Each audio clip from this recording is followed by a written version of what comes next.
Your favorite hobby isn't random. It isn't something you just stumbled into by accident. Psychology says the thing you choose to do when nobody is watching, when there's no reward, no applause, and no pressure, that thing reveals more about your brain than any personality test ever could.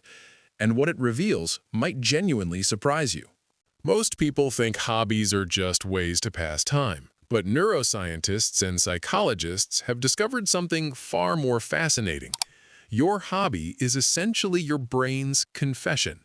It tells the truth about how you process emotion, how you handle stress, what kind of thinker you really are, and even how deeply you feel things that most people can't put into words.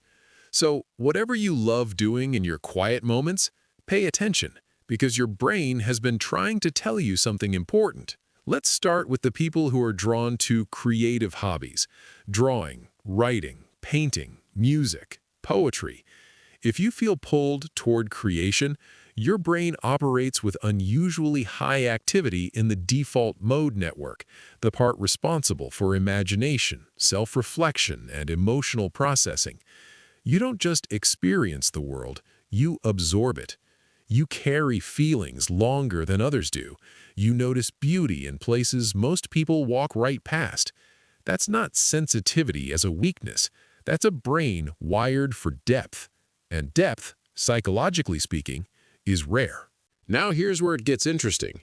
People who are drawn to physical hobbies, running, hiking, gym, sports, aren't just chasing adrenaline. Research shows their brains are highly responsive to dopamine. They need movement to think clearly. Stillness actually creates mental noise for them. Their hobby isn't escapism, it's regulation. Their body is their mind's reset button, and without it, something feels fundamentally off.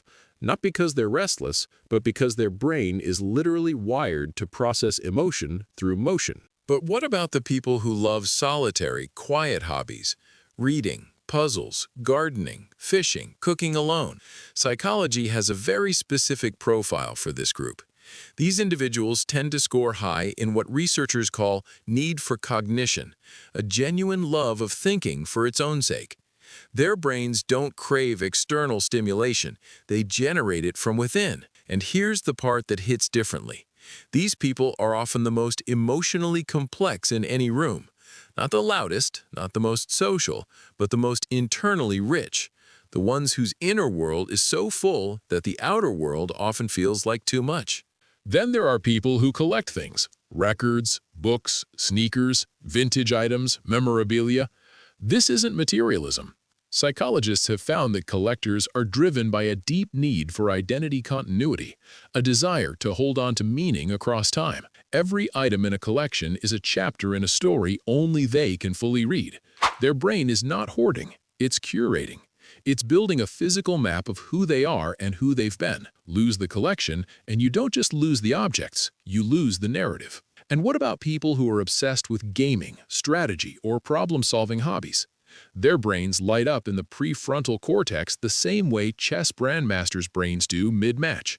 These individuals are neurologically driven by mastery, not winning for the sake of ego, but that specific, quiet satisfaction of understanding how something works and then controlling it. They think in systems. They see patterns where others see chaos.